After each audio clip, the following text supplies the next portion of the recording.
Hi! నమస్తే అందరికీ. Welcome to my channel అలా పావనితో.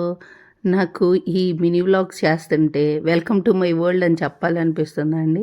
స్కూల్స్ స్టార్ట్ అయితే నాకైతే 5:30 నుంచి స్టార్ట్ అయిపోతుంది డే అనేది. కాకపోతే నేను కావాలని 6కి లేసినా నాకు సరిపోతుందండి. కానీ నేను 5:30కే లేస్తాను. జస్ట్ నాకు కొంచెం మీ టైము, ప్రాణాయామం అవి చేసుకొని అప్పుడు ఫ్రెష్ అప్ అయ్యి నేను అప్పుడు వస్తానండి కిచెన్లోకి.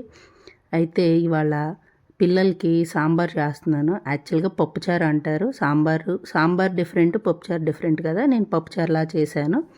విషయం ఏంటంటే ఇంట్లో పప్పుచారు చేస్తే మామూలు పేచి చేయరండి. అదే స్కూల్కి పెడితే తినేస్తారు. కాకపోతే ఒట్టి పప్పుచారు రైస్ పెడితే మా పిల్లలైతే అంత ఇంట్రెస్ట్గా తినరు. అందుకని దానికోసం వాళ్ళకి ఇష్టమైనది ఏదైనా డీప్ ఫ్రై చేస్తాను. ఓన్లీ వాళ్ళ వరకే కొంచెమే చేస్తాను. అంతకు మించి మాకైతే ఉంచుకోము, వాళ్ళ వరకు చేస్తాను. సో ఇవాళ కంట్రీ డిలైట్లో మార్నింగే ఇలా బెండకాయలు పెట్టేశాను. సో వాళ్ళ వరకు చేశాను. ఈ ప్రాసెస్లోనే నేను కొంచెం కాఫీ టైం తీసుకుంటానండి. ఎప్పుడో 5:30కి లేస్తాను కదా, కొంచెం హెడేక్గా కూడా అనిపిస్తూ ఉంటుంది. అసలు ఎంత చల్లగా ఉందండి. సో కాఫీ అనేది మ్యాండేటరీ. నాకేం పెద్ద ఒక 1.5 అవర్ మనం జస్ట్ పక్కకు కూడా తిరగకుండా వర్క్ చేస్తాము అనిపిస్తుంది. అంత ఈజీ టాస్క్ ఏం కాదు.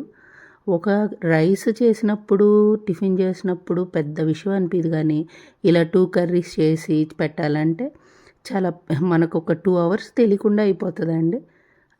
నేననే కాదు, అందరూ ఇంతే కదా.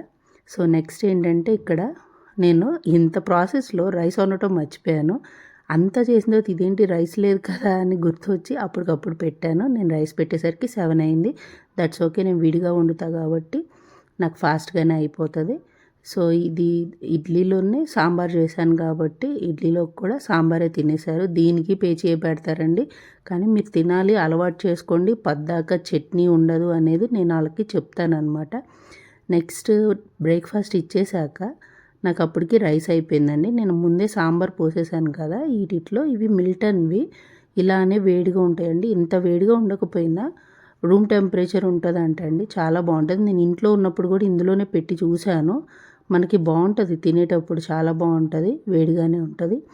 ఇంత హడావుడి అయిపోయాక ఇంకా వాళ్ళని డ్రాప్ చేసి వద్దామని ఫ్రెష్ అప్ అయి వెళ్ళిపోతున్నాం. ఇంకా వాళ్ళని దింపేసి వచ్చాక మేము హాయిగా కూర్చొని ఇలా సాంబార్ ఇడ్లీ తిన్నాము. మీరు ఇవాళ ఏం బ్రేక్ఫాస్ట్ చేశారు?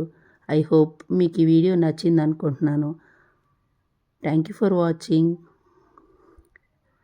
Thank you for your time. Please subscribe.